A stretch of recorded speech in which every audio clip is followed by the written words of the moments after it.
My family has 2 kids, Nora, the older one, and me. I need you to understand that before anything else because it explains everything. Nora was the one who got the college fund conversations at dinner. Nora was the one whose report cards went on the fridge. I got decent grades, stayed out of trouble, worked part-time at 16, and none of it ever registered with my parents, Damien and Kimberly. I was just there. The second kid who existed in the background of Nora's highlight reel. Quick context so you get the full picture. When I was 20, my mom's mother passed and left her house to Kimberly. It was a 3-bedroom place, paid off, decent neighborhood. My parents had been renting a 2-bedroom apartment for years, and this house changed everything for them. They moved in. Nora got her own room set up as a guest suite for when she visited from college, and I got told I could stay in the basement if I helped with the property taxes and maintenance. I was working full-time at a warehouse by then, so I agreed. For 3 years, I paid a chunk of those taxes, replaced the water heater myself, fixed the fence twice, redid the bathroom tile. My name was on nothing. I was basically a tenant who also happened to be their son. When I was 23, I started seeing Candace. She was the first person who ever told me that the way my family treated me was not normal. I remember sitting at her apartment one Thursday after Thanksgiving and telling her how I had spent the holiday alone because my parents forgot to tell me they moved dinner to Nora's boyfriend Ian's place. Candace asked me point blank why I kept showing up for people who kept forgetting I existed, and I did not have an answer. But I was not ready to hear it yet. I stayed another 2 years in that basement. The thing that finally cracked it open was my 28th birthday. My parents threw Nora a massive 30th birthday party 2 months earlier, catered food, decorations, invited extended family and friends, the whole thing. For my 28th, they did nothing. Not a card, not a text, not a mention at dinner. Candace brought me a cake, and my mom walked into the kitchen, saw it, and asked whose birthday it was. I told her it was mine. She said, "Oh, right," and walked back to the living room where she was helping Nora pick out furniture for her new apartment, which Damien was helping her furnish, by the way, while I was still paying into their property taxes. I moved out 3 months later, got my own apartment with Candace on the other side of town. I stopped paying their taxes, stopped fixing things, stopped showing up for holidays where I was just furniture. And honestly, for about 4 years, they barely noticed. Nora would text me maybe twice a year, always when she needed something. "Can you help Ian move some boxes? Can you look at Mom's car because the engine light is on?" Never, "How are you?" Never, "Let's get dinner." Never anything that was not a request for labor. I want to be clear about something because people always ask. This was not neglect from struggle or hardship. Damien had a stable job. Kimberly managed their finances fine. They had resources and attention and energy. They just allocated all of it to Nora. Ian became part of the family instantly when he started dating her, got invited to every event, every holiday, while I had been their son for 3 decades and still got treated like the help. The reason was simple, and Kimberly actually said it once to Candace at a family barbecue when she thought I could not hear. She said Nora was like her, driven and ambitious, and that I was more like my dad's side, quiet and content, and that quiet people do not need the same attention. That was her justification. I was too quiet to need acknowledgement. So, when my 34th birthday came around last October, and Candace sent me a screenshot from Nora's Instagram story showing a birthday party at my parents' house with balloons and a cake and the caption, "Family time," and I was not invited and did not even know about it, I was not surprised. I was angry, but I was not surprised. I drove over there on a Sunday afternoon, walked into the kitchen where they were cleaning up leftover food, and asked why I was not told. Nora rolled her eyes and told me I was so forgettable, they did not think I would notice. Kimberly said it was a small thing, and they did not want to make it a big deal. Damien said nothing. Ian was on the couch watching football and did not even look up. I stood there for about 10 seconds. Then I told them, "Sure. Thanks for reminding me where I stand." And I left. But here is the thing, Reddit. I did not go home and cry. I did not call Candace and vent. I went home and I sat down at my kitchen table and I started making a list because for 6 years, I had been keeping track of every single thing I contributed to that household, every tax payment, every repair receipt, every hour of labor. Candace thought I was keeping it for emotional processing, but I was keeping it because I knew this day was coming. I had been waiting for it. And now Nora's little comment gave me exactly what I needed, which was the last bit of clarity that these people were never going to change, and it was time to stop waiting and start acting. What I did over the next 3 weeks is something none of them expected. And the 31 missed calls I got last Thursday with Kimberly screaming into voicemail and Damien's voice cracking and Nora sending paragraph after paragraph on every platform she could find, that was just the beginning. I will update soon. I need to organize my thoughts because this gets complicated fast. Alright, so I want to talk about the thing that makes this story different from every other "my family neglected me" post, because there are thousands of those. And most of them end with, "So, I went no contact and I'm healing," which is valid, absolutely. Good for you. But this man did something that most people in his position never do. He kept receipts for 6 years. Not metaphorical receipts, actual receipts, bank statements, labor logs. This dude was running a whole accounts receivable department out of his kitchen while his family was running a Nora fan club out of the house he was maintaining. And the thing that really gets under my skin is Kimberly's whole philosophy: quiet people don't need the same attention. That is not a parenting style. That is a resource allocation strategy. She literally looked at her 2 children and said, "This one generates returns. This one is maintenance staff." She turned motherhood into a portfolio and put all her equity into one stock. And Damien? Damien is the silent investor who just signs off on everything. He's been co-signing his wife's emotional neglect for 3 decades with the energy of a man who nods at the waiter when his wife orders for the table. I also need to shout out Candace, because without her, this man would still be in that basement replacing pipes and getting texted twice a year to do free labor. Candace saw the Matrix and tried to unplug him. And even she had to wait years for him to be ready. That's patience and love working together. Now, the 31 missed calls at the end? That's the sound of people who thought they had a free employee for life and just got a resignation letter. Update 1. Alright, I'm back. A lot of you asked me to keep going, so here it is. And to the people in my DMs telling me to just cut them off and move on, I hear you. But you need to understand something. Moving on is what I did for 6 years. Moving on is what let them keep treating me like I did not exist. Moving on is exactly what they were counting on me doing again. Not this time. So, after I left my parents' house that Sunday, I spent the next week going through everything I had saved, every receipt for materials I bought for repairs on that house, every bank transfer showing my share of property taxes from ages 20 to 23, every text where Kimberly or Damien acknowledged what I paid or what I fixed, 3 years of contributions to a house I had 0 ownership of. I was not doing this to be petty. I was doing this because my grandmother left that house to Kimberly, and Kimberly had been telling extended family for years that she and Damien maintained it themselves. That was a lie, and I had the proof. The first thing I did was call my uncle, Kimberly's brother. His name is not relevant, but he lives 2 states over, and he was close with my grandmother. I had his number because he used to check in on me once a year around the holidays, one of the few relatives who remembered I existed. I called him on a Wednesday evening, and I told him everything. Not in a dramatic way, just facts. I told him I had spent 3 years paying into the house that Grandma left, that I had receipts for every dollar, and that despite all of that, I was never included in any family decisions, never acknowledged, and was literally not invited to my own birthday party. He was quiet for a long time. Then he asked me if I had ever told my grandmother's estate lawyer about my contributions. I told him no, because I was 20 years old when it started, and I did not know any better. He told me to hold on to everything, and that he would make some calls. Now, here is where things started to shift.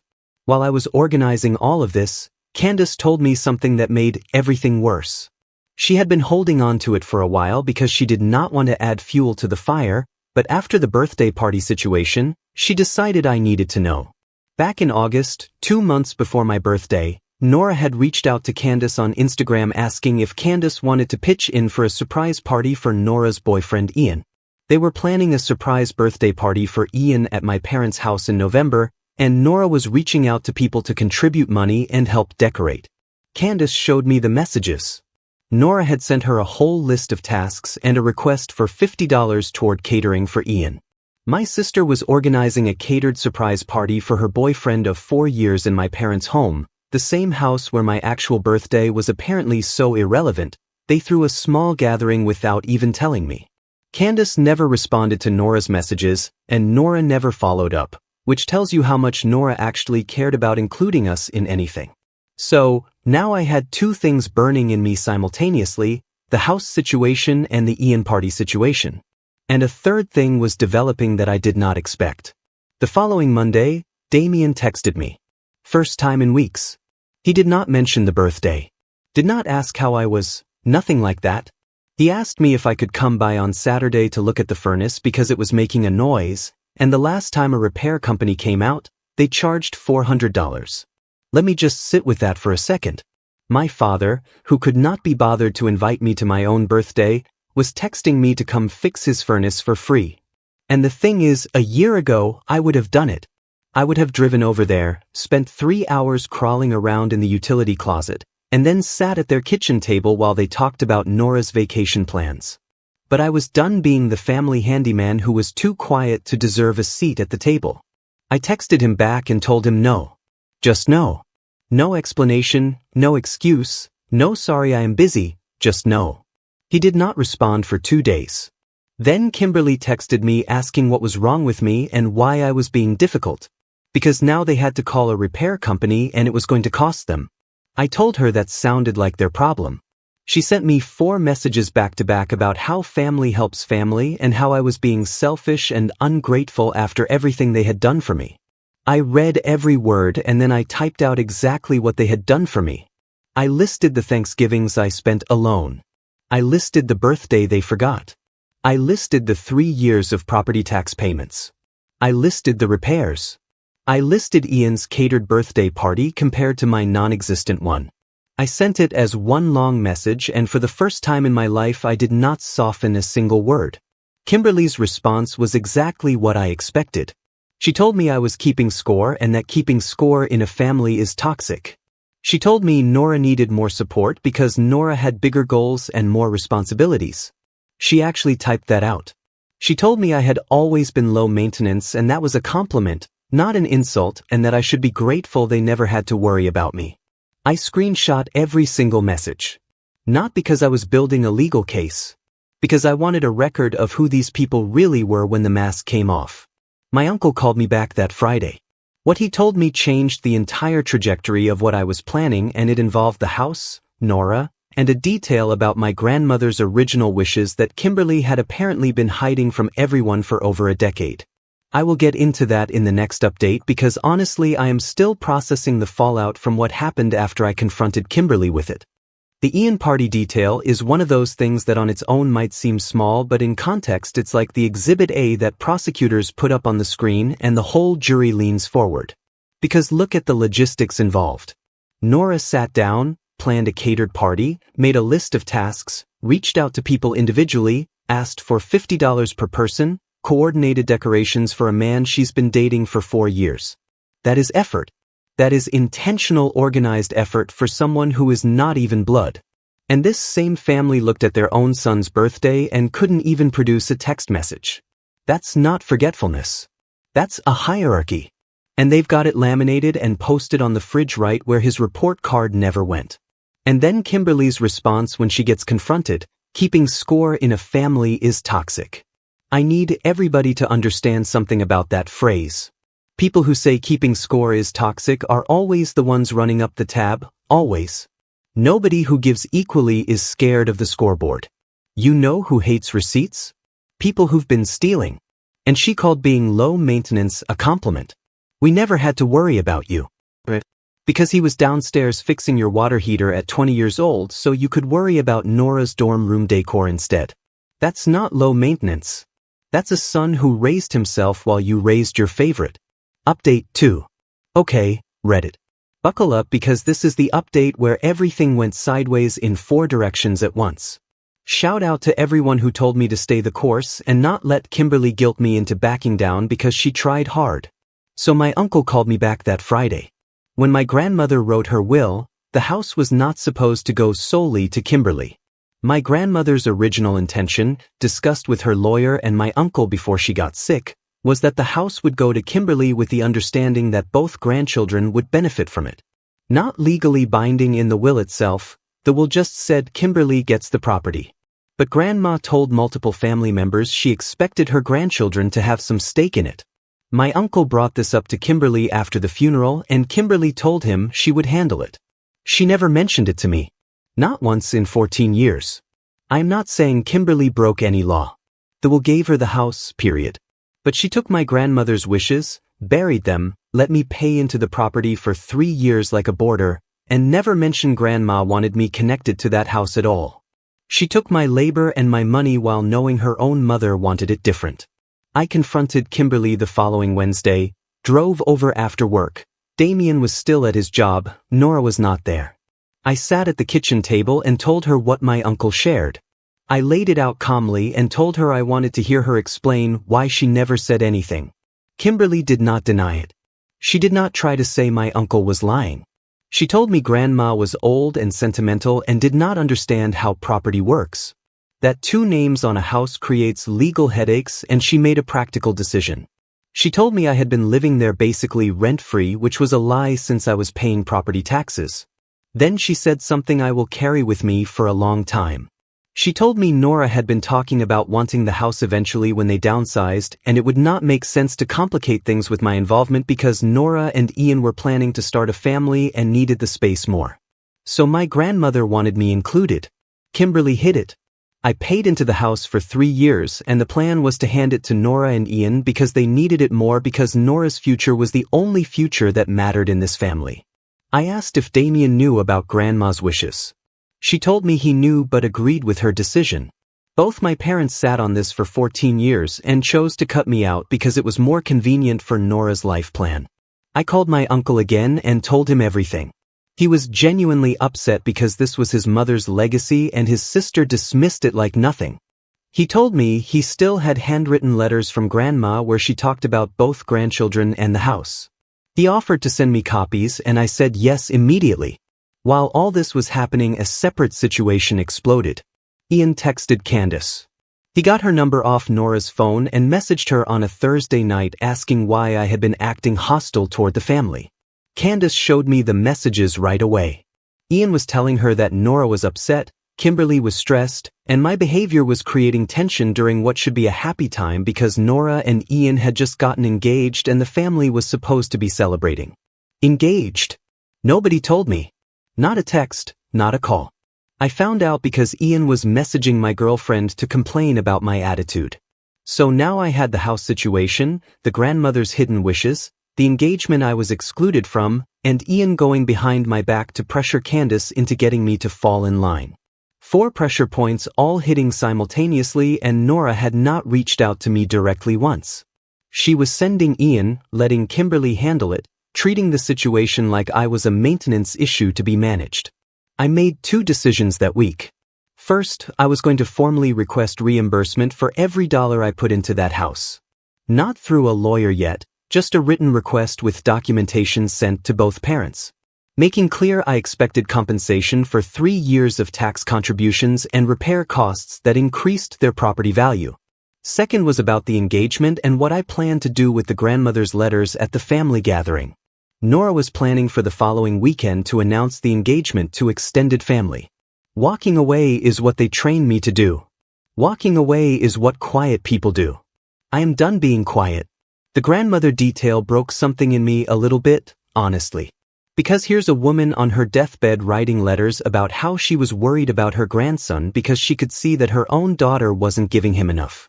She saw the pattern from the outside, identified it, and tried to build a safety net from beyond the grave. And Kimberly dismantled it before the ink was dry. She took her dying mother's wish for her most vulnerable grandchild and filed it under inconvenient for Nora's 5-year plan. And then she had the audacity to call it practical.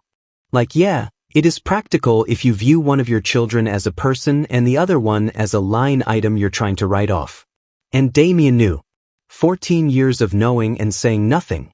That man has made a career out of silence. And the one person who inherited that trait from him got punished for. Meanwhile, Ian is out here texting Candace like he's the family's crisis management PR firm. A man who has been in this family for 4 years, contributed exactly $0 to that house, and has the nerve to tell the guy who rebuilt the plumbing that he is the problem. Ian is standing in a house held together by someone else's labor, wearing someone else's family name, telling that person to calm down. That takes a level of obliviousness that should be studied in a lab. And Nora won't even contact her own brother directly. She sends proxies. She sends Ian. She lets Kimberly handle it. Because in her mind he's not a relationship to manage, he's a situation to contain. She treats her brother like a PR crisis and her boyfriend like family. And nobody in that house sees the irony. Final update. Everything landed. My uncle flew in Friday before the engagement party. We met at a diner near his hotel and he brought the letters. 3 handwritten from my grandmother, all from the year before she passed. 2 mentioned wanting the house to be a safety net for both grandchildren. 1 said she worried about me because Kimberly did not give me enough attention and she hoped the house would make sure I always had a place. Reading my dead grandmother's handwriting about worrying for me because she could see what my own mother was doing. That locked every decision I had been building toward into place. We talked for 2 hours.